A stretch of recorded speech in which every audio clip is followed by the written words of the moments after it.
6 American airmen are dead. Their names have not been released. Their families are being notified in real time, right now. As you read this, sitting in living rooms, they will never look at the same way again.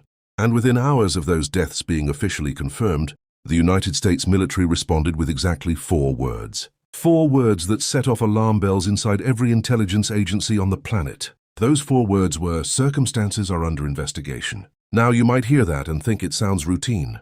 Crashes happen. Investigations follow. It is the natural order of things. But here is what you need to understand. Those 4 words are not routine. They are chosen deliberately. They are chosen specifically for situations where the answer is not clean, not simple, and, most importantly, not something the Pentagon is prepared to say out loud yet. When the military knows what happened, they say what happened. When they do not say what happened, that silence is the story. So here is what we know for certain. On Thursday, March 12, 2026, a United States Air Force KC-135 Stratotanker, a refueling aircraft, operating in support of Operation Epic Fury. The ongoing American and Israeli war against Iran went down in western Iraq. All 6 crew members aboard were confirmed dead. That crash pushed the total number of American military personnel killed in the Iran war to 13, with more than 170 wounded. 13 dead, 13 days into the war. 1 death per day, every single day since the opening strikes. And on the morning after, for the very first time since Operation Epic Fury began, the White House had no clear answer to the most important question. Any commander-in-chief can be asked, how did that plane go down? Not a missile, not a drone they could point to on radar, not a friendly fire confusion they could quietly explain away. Just 4 words and a silence so loud, it could be felt across the entire intelligence community. What I am going to show you is what happens when you take the documents, the intelligence reports, and the fragmented pieces that the mainstream media has been covering in disconnected silos, and you connect them into one complete picture. That full picture does not just tell the story of a crash. It tells the story of a war within a war. A war American troops are being killed in on 2 fronts simultaneously. One front they can see, the missiles, the drones, the Iranian retaliation strikes, and one front they cannot see at all. A front that is being run not from Tehran but from Moscow. Before we go deeper, the next 24 hours on this story will determine whether that KC-135 stays a tragedy or becomes the center of the biggest foreign policy scandal in years. Stay locked in. Most people, when they hear that a refueling aircraft went down, mentally file it somewhere between a logistics loss and a routine accident. A tanker, not a fighter, not a bomber. Nothing glamorous, nothing aggressive. And that reaction is exactly the misunderstanding that makes what happened so significant. The KC-135 Stratotanker is not a support aircraft in the way a supply truck is a support vehicle. It is the single most mission-critical aircraft in the entire United States air campaign. Without the KC-135, Operation Epic Fury does not function. It does not slow down. It stops. Fighter jets burn through fuel faster than any of us civilians ever think about. An F-15 running. Combat operations at altitude and speed has a combat radius that shrinks dramatically without mid-air refueling. Long-range bombers, B-52s, B-1s cannot reach their designated targets in Iran without multiple fuel contacts along the way. The entire architecture of American air power projection depends on tankers in the sky. The KC-135 is what makes everything else possible. It is the circulatory system of the air campaign. Every strike package that drops ordnance on Iranian nuclear facilities, every combat air patrol covering American naval assets in the Gulf, every intelligence, surveillance, and reconnaissance mission probing Iranian air defenses, all of it runs through the KC-135 pipeline. Take out the tankers, and the entire campaign atrophies within 48 hours. But here is the thing that very few people are saying clearly. The KC-135 is not just valuable to destroy. It is extraordinarily valuable to track. Because if you are an adversary trying to degrade the effectiveness of American air power without direct confrontation, you do not need to shoot down the tanker. You need to know where it is, its altitude, its scheduled routes, its refueling orbit patterns, the predictable loops it flies, while waiting to connect with strike aircraft. If you have that information, you can build what military analysts call a targeting picture, a real-time, actionable map of American air operations that tells you where every aircraft it supports will be, when it will be there, and how vulnerable it will be during the refueling handoff window. That targeting picture is not science fiction. It is the most sophisticated weapon in modern warfare. And according to reporting published 1 week before the KC-135 went down, Russia had been building exactly that kind of picture for Iran since the first day of the war. The question that every analyst is sitting with this morning is simple and devastating. Did Russia's intelligence picture play a role in what happened over Western Iraq on March 12th? We do not know yet. But the people who are most qualified to answer that question are, by their own admission, afraid of the answer. And what Russia has actually been sharing with Iran, the specifics of it is more alarming than almost any headline has captured. Here is what the documents actually say. On March 6, 2026, The Washington Post published an investigation that should have stopped the national conversation cold, citing multiple U.S. officials with direct familiarity with active intelligence assessments. The report stated that Russia has been providing Iran with targeting information that includes the specific locations of American warships and aircraft operating in the Middle East theater, not general region awareness, not vague geopolitical positioning, specific locations, real-time awareness of where American military assets are in the sky and on the water, the same day and not the next week, not the following news cycle, but the exact same day. The New York Times published its own independent confirmation of the same intelligence picture. Their sourcing was separate. Their officials were different. And what they added was a specific detail that changes the entire nature of the threat assessment. The Times reported that Russia was providing satellite imagery showing the locations of U.S. warships and aircraft. Satellite imagery, not signals intelligence, not intercepted communications, not human source tips. Overhead imagery, precise and updated, handed directly to Iranian military planners. Those two reports, published simultaneously and sourced independently, establish the baseline of what we know. Russia was giving Iran a live overhead view of American military operations. But the intelligence pipeline did not stop there. On March 11th, 2 days before the KC-135 went down, CNN published a third report from a Western intelligence source speaking exclusively to their national security team. According to that source, Russia was also sharing advanced drone tactics developed and refined during the Ukraine war, specifically tactics engineered to overwhelm and defeat Western air defense systems, not generic drone doctrine. Tactics built through years of trial and error against the exact same defensive technologies that protect American assets in the Middle East. Stack those three reports together and read what they actually say in combination. Russia gave Iran real-time locations of U.S. aircraft. Russia gave Iran satellite imagery of American asset positions. Russia gave Iran operational drone tactics, custom-built to defeat the defenses protecting those assets. Taken individually, each report is alarming. Taken together, they describe something that military analysts have a precise term for: an integrated kill chain. Information plus targeting plus defeat mechanism. The complete architecture needed to turn a passive threat into an active one.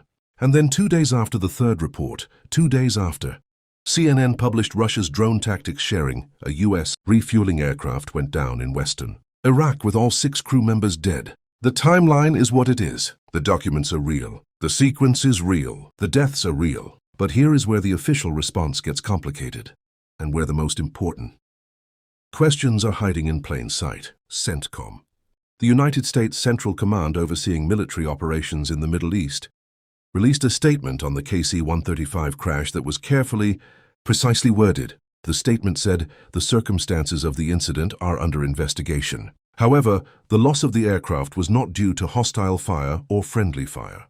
Read that statement the way an intelligence analyst reads it. Not hostile fire, not friendly fire. Those two exclusions rule out specific direct action scenarios. If an Iranian surface-to-air missile had struck the KC-135, that would be hostile fire. If an American aircraft had accidentally engaged the tanker, that would be friendly fire. CENTCOM is saying neither of those things happened. The plane was not shot down in the conventional sense. No one pulled a trigger that directly brought it down. But here is what that statement does not rule out. And here is where every military analyst who has spent time with this case is focused. It does not rule out electronic warfare. Advanced jamming systems can interfere with aircraft navigation, disrupt flight control systems, and create cascading instrument failures that look, from the outside, exactly like a mechanical accident. Russia has among the most sophisticated electronic warfare capabilities on the planet. Capabilities that have been tested and refined in Ukraine, and capabilities that Russia has been known to share with partners. The CENTCOM statement does not rule out navigational interference, GPS spoofing, feeding false, positioning data to an aircraft's navigation systems, is a documented tactic that has caused aircraft to fly into terrain, restricted airspace, or hostile threat envelopes while believing they were on a correct course. It is invisible. It leaves no missile signature, no weapons radar lock, no hostile fire evidence. It just silently moves the aircraft somewhere it should not be. And most significantly, the statement does not rule out the possibility that Russia's intelligence was used not to shoot the KC-135 down directly, but to position it, to route it through knowledge of its standard operational patterns into a situation, an altitude, a geographic corridor, a moment in time where it became vulnerable to something else entirely, something that looks accidental from the outside, something that an investigation might take weeks or months to unravel if it ever does. Every military analyst engaging with these facts is asking the same question. What did Russia know, and when did Iran use it? While that investigation unfolds, something happened on the same day. The 6 airmen were confirmed dead. That demands explanation, and almost no one is covering it with the weight it deserves. March 12, 2026, the same day the KC-135 crash was confirmed. The same day all 6 American airmen were declared dead. The same day families of those 6 crew members were receiving the calls no military family ever wants to get. On that day, the Trump administration announced it was temporarily lifting sanctions on Russian oil. Let that land for a moment. U.S. intelligence officials had confirmed, through multiple independent reports in the Washington Post and the New York Times, that Russia was actively providing Iran with satellite imagery of American military assets, real-time locations of American aircraft and warships, and with drone tactics engineered to defeat American defenses. That confirmation was 7 days old. In those 7 days, American troops continued to die, and on the day 6 more died in a crash connected to the war. Russia is actively feeding intelligence into. The United States gave Russia a financial reward. The Hill confirmed the sanctions waiver. NBC News confirmed it, a 300-day waiver on sanctions targeting Russian oil companies, officially framed by the Treasury Department as a practical energy management measure, a response to the oil price spike triggered by Iran's closure of the Strait of Hormuz. The administration's position was that this was a narrowly targeted, temporary measure, not a diplomatic signal, not a political concession, just economics. And then on March 13, 2026, the president was asked directly about Russia helping Iran. His response, verified from a Fox News radio interview: "I think he might be helping them a little bit. Yeah, I guess. And he probably thinks we're helping Ukraine, right?" That is the complete answer from the commander-in-chief. A little bit. Yeah, I guess. For satellite imagery of American aircraft locations, for drone tactics designed to kill American soldiers. A little bit. Meanwhile, the financial picture makes Russia's incentive structure impossible to ignore. When Operation Epic Fury began, Russian oil was trading around $40 per barrel under the weight of existing sanctions and market pressure. By March 13th, 13 days into the war, Brent crude had surged past $110 per barrel. Russian oil revenues had not just recovered, they had exploded. According to a Forbes analysis, Russia's oil windfall from the Hormuz disruption had added tens of billions of dollars to its war economy in under 2 weeks. Russia has a direct, quantifiable, massive financial incentive to keep this war going for as long as possible. Russia is simultaneously providing the intelligence that makes Iran more effective at keeping it going. And the United States just handed Russia a sanctions waiver worth billions more. That is not a policy. That is a contradiction. And that contradiction has a body count. To understand how we reach this specific breaking point, you need the full timeline, because when you lay every event in sequence, what you see is not a series of accidents. February 28, 2026. Operation Epic Fury begins. U.S. and Israeli forces launch coordinated strikes targeting Iran's nuclear facilities, ballistic missile infrastructure, and senior leadership. Supreme Leader Ali Khamenei is killed in the opening hours. Iran immediately begins building a retaliation framework and reaches out to the one actor in the world with the most current, detailed intelligence on American military capabilities, Russia. March 1, 2026. Day 2 of the war. The first anomaly surfaces. Iranian strikes against American targets are displaying accuracy that military analysts describe as unusually precise. Mobile targets, the hardest category to hit, because they are constantly in motion, are being struck at rates that exceed what Iran's own intelligence capabilities would independently explain. Someone is feeding them updated information. Analysts note this internally. None go public yet. March 3, 2026. Classified briefing is delivered to members of the Senate Intelligence Committee. U.S. intelligence agencies present early indicators of Russian involvement in providing targeting data to Iran. The senators who sit through that briefing leave the room alarmed. None go on record immediately. Classification rules restrict what they can say. The silence after that briefing is its own kind of signal. March 6, 2026. The Washington Post and the New York Times publish simultaneously, with independent sourcing, confirming that Russia is providing Iran with satellite imagery of U.S. warship and aircraft locations. Multiple U.S. officials verify both reports independently. The White House responds with 4 words: "We are monitoring the situation." No condemnation, no warning, no acknowledgement that American lives are being endangered. March 9, 2026. 3 days after Russia's intelligence assistance has been publicly confirmed in 2 major newspapers. Reuters reports that the Trump administration is floating the idea of easing Russian oil sanctions. The framing is economic. No connection is drawn publicly to the Russia intelligence story. March 11, 2026. CNN publishes its exclusive from a Western intelligence source.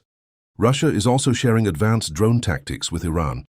Tactics developed specifically to defeat Western air defense systems, refined through years of operational trial and error in Ukraine. 2 days before the crash, 2 days, March 12, 2026, the KC-135 goes down in western Iraq. All 6 crew members confirmed dead. On the same day, the Trump administration announces the 300-day waiver on Russian oil sanctions. The deaths and the reward occur in the same news cycle, separated by hours. March 13, 2026, the president tells Fox News Radio that Putin is helping Iran a little bit and compares it to American aid for Ukraine. That framing is doing significant rhetorical work, treating Russia's intelligence assistance to an enemy killing American soldiers as morally equivalent to American weapons assistance to a country defending itself against invasion. That is the complete sequence. You can read it as a chain of disconnected events and imperfect timing, or you can read it as a pattern. Either way, not a single document in that timeline is disputed. Not a single event in that sequence is fabricated. The timeline is what it is. The most qualified voices in American foreign policy and military analysis have been watching this sequence. Here is what they are saying. Michael McFaul served as the United States ambassador to Russia and is now a professor at Stanford University and one of the most respected Russia analysts in American foreign policy. After the intelligence sharing reports surfaced, McFaul was unequivocal. Russia providing intelligence to Iran that helps Iran target Americans is not a little bit of help. It is an act of material support for a war being fought against the United States military. The sanctions waiver sent exactly the wrong message at exactly the wrong moment. Jim Sciutto, CNN's chief national security correspondent, reported, citing 3 separate defense officials, that the intelligence Russia has shared with Iran is not symbolic. It includes specific location data for naval assets and aircraft. His sources stated that Iranian strike accuracy would be materially lower without the Russian intelligence support. That word materially carries enormous weight. It means the difference between Iranian attacks that miss and Iranian attacks that find their target. General Barry McCaffrey, a retired 4-star United States Army general whose career spans decades of operational command, reviewed the publicly available information and said this: "Every day we delay a direct confrontation with the Russian intelligence pipeline to Iran. American service members are operating in a threat environment that has been deliberately enhanced by a hostile foreign power. That is not a sustainable situation." McCaffrey does not use words like deliberately enhanced lightly. He means exactly what he says. A senior intelligence analyst speaking to Fortune magazine on condition of anonymity described the pattern in the starkest operational terms available. The accuracy against mobile targets, the hardest targets to hit, is above what Iran's own ISR capability would explain. Someone is helping them see what we don't want them to see. That assessment, from a professional whose career is built on precision, is a formal conclusion, not a guess, a professional judgment based on the observable pattern of strikes. And then there is the congressional dimension, which may be the most revealing signal of all. Senator Chris Murphy, after receiving a classified briefing on the Iran war, told reporters, "The administration has no coherent strategy. The war goals are unclear, and we were given no answers on the Russia intelligence question that we needed." Senator Richard Blumenthal, after the same briefing, said, "I am extremely worried and fearful. The path this administration is on leads somewhere very dangerous." These are not opposition politicians reading headlines and scoring partisan points. These are members of the Senate Intelligence Committee who sat through a classified briefing and saw the version of this story that does not get confirmed on background to journalists. They saw the full picture, and their reaction was not skepticism. It was not cautious concern. It was fear. When the people who know the most are the most afraid, that is the signal that overrides every other signal. Even Senator Lindsey Graham, among the most reliable supporters this administration has in the Senate, would not dismiss the question when pressed. He said, "If Russia is providing targeting intelligence to Iran and we are easing their sanctions, that is a conversation that needs to happen in front of the American people." When Lindsey Graham says something needs to be explained publicly, the administration knows the political problem is not going to disappear. The administration's defenders have made counter-arguments that deserve honest treatment. Here is where they have a point, and where those arguments run out of runway. The most serious argument the administration's defenders make about the KC-135 crash is straightforward. CENTCOM explicitly stated the crash was not caused by hostile fire. If Russia's intelligence had been used to target the plane for a direct strike, you would expect evidence of hostile fire. The investigation is ongoing. Drawing conclusions before it concludes is speculation, not analysis. That is a legitimate point, and it deserves honest engagement. On the Russia sanctions waiver, the administration argues this was a narrowly targeted, temporary measure covering Russian oil already loaded on vessels at sea at the time of the announcement, not a broad sanctions rollback, a 300-day waiver on a specific category of transactions designed to prevent a global energy price spiral that would damage American consumers as much as anyone. The Treasury Department framed it as a technical energy management tool. Steve Witkoff, Trump's senior diplomatic envoy, told CNBC directly that Russian officials had personally assured him Russia was not sharing intelligence with Iran. The administration took that denial at face value. On the president's a little bit comment, supporters argue this may have been deliberate diplomatic understatement, a strategy to avoid publicly accusing Russia of an act that would require a formal, escalatory response. Publicly accusing Russia of material support for a war against the United States would require a formal diplomatic and potentially military response. Downplaying it publicly while working the problem through back channels is a strategy with historical precedent. These are real arguments. They are not irrational. They deserve weight. But here is the problem that none of them can resolve. After a classified briefing that gave senators access to the full intelligence picture, not the newspaper version, the actual classified version, the senators who emerged were not satisfied. They were not cautiously skeptical. Multiple senators expressed fear to reporters. Fear, the counter-arguments may explain individual decisions in isolation, but they cannot explain why the people who saw the most are the most afraid. That gap between what the administration is saying publicly and what the senators saw in that classified room is where the most important part of this story lives. Understanding how we reach this moment requires going back to the beginning, to the day Operation Epic Fury launched, and how the Russia dimension entered the picture step by step. None of this happened overnight. The situation that now has senators leaving classified briefings in a state of fear was constructed, brick by brick over weeks. Operation Epic Fury launched on February 28, 2026. The stated objectives were Iran's nuclear facilities, its ballistic missile infrastructure, and the senior leadership of its government and military. From a purely operational standpoint, the opening strikes achieved significant objectives, but Iran did not collapse, and Iranian planners in the immediate aftermath of those strikes did what any adversary in their position would do. They reached out to the actor with the best available intelligence on American military operations. Russia had spent years in Ukraine studying how Western military systems operate, how American supplied air defense architectures function, where their detection gaps are, how command and control breaks down under sustained pressure, how drone swarms can be sequenced to overwhelm response cycles. None of that knowledge existed in Iranian intelligence files in operational depth. All of it existed in Russian ones.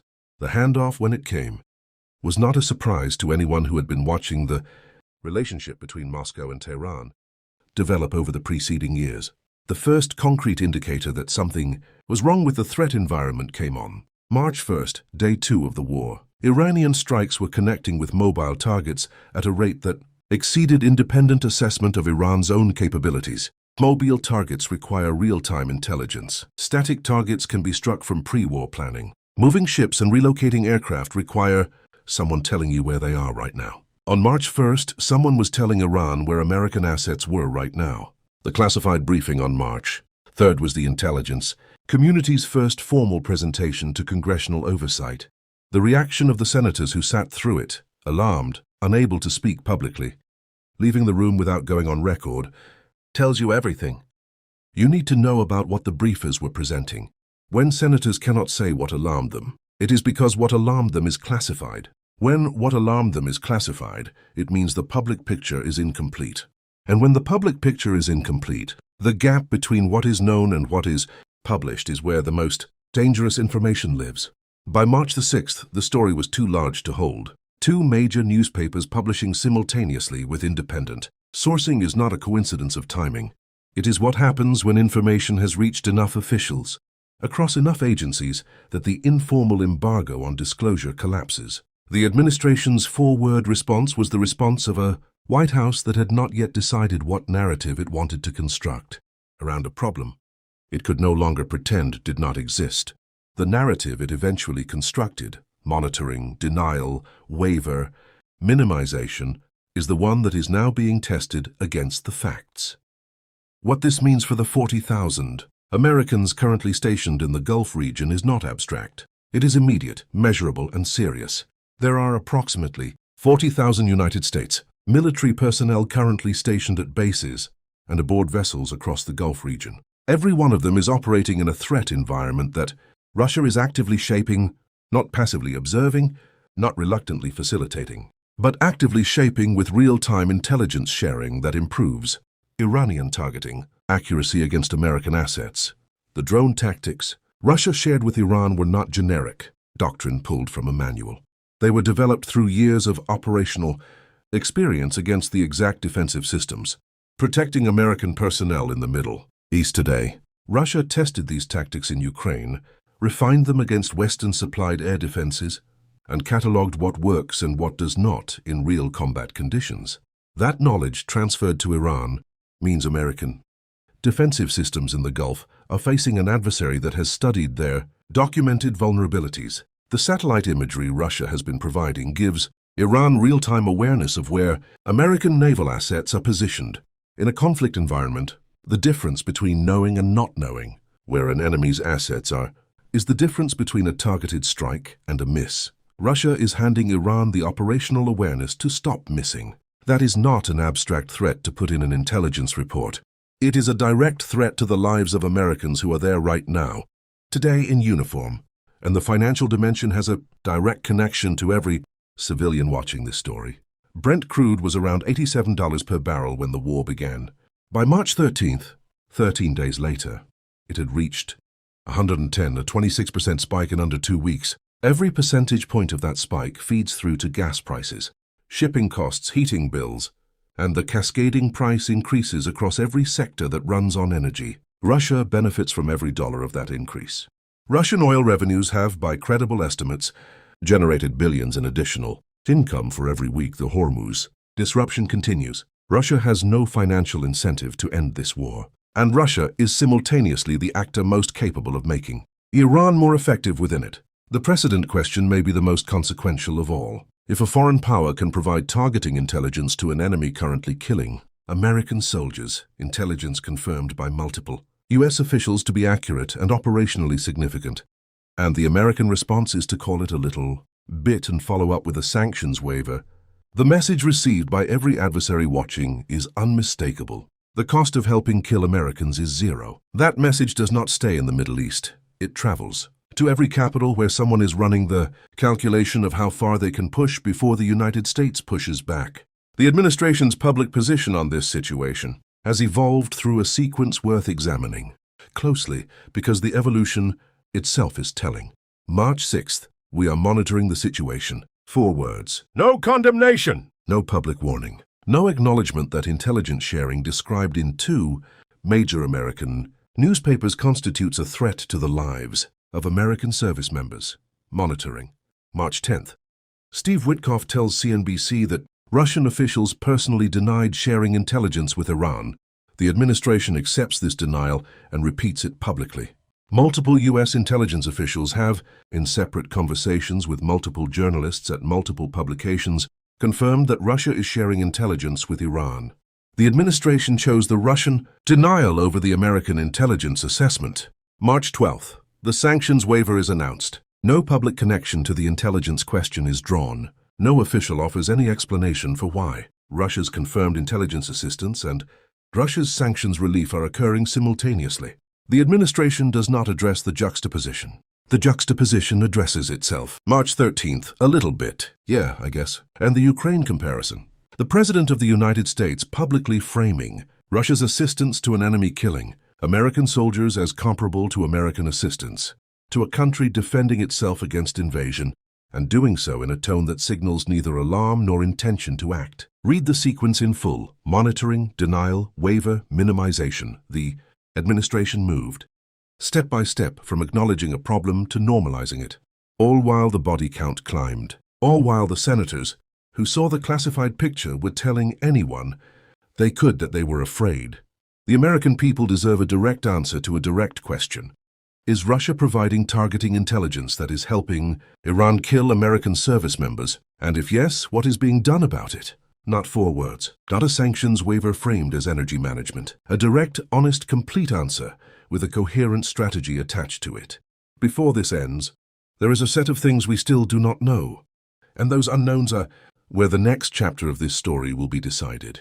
The KC-135 crash investigation is ongoing. CENTCOM has ruled out hostile fire and friendly fire as direct causes. The full determination, whether the cause was mechanical failure, environmental factors, electronic interference, navigational compromise, or some combination of factors, has not been made public. When that determination comes, even in preliminary form, this story enters a completely different phase. If the cause connects in any way to the threat environment Russia has been shaping for Iran, the political consequences will be immediate and they will be impossible to contain. The full scope of what Russia has shared with Iran remains classified beyond what the published reports describe. The Washington Post and Times covered satellite imagery of ship and aircraft locations. CNN covered drone tactics. But multiple analysts and the senators who received classified briefings have indicated they believe Russian intelligence sharing extends significantly beyond what has been made public. The full picture, whatever triggered the fear those senators expressed, remains behind classification walls. When those walls develop cracks, the public picture will change rapidly. The 300-day Russia oil sanctions waiver has a 30-day active window before it requires renewal or expiration, Forbes has reported, citing sources familiar with internal administration deliberations, that the waiver may in practice never expire, renewed repeatedly as long as the war and the Hormuz disruption continue. If that happens, the policy contradiction does not remain temporary. It becomes permanent. A standing policy of financial accommodation toward a country actively assisting the enemy killing American soldiers. Watch the Pentagon briefing on Iran war operations for any mention of KC-135 investigation status. Watch the Senate Armed Services Committee for scheduling of a classified briefing on the Russia-Iran intelligence relationship and for whether senators speak publicly afterward. Watch the 30-day sanctions waiver expiration date. Each of those events will be a pressure point, where the next chapter of this story either opens or closes. The Iran war is 13 days old. 13 Americans are dead. More than 170 are wounded. A refueling aircraft went down in western Iraq on day 13 with 6 crew aboard. And running beneath every single one of those losses is a question.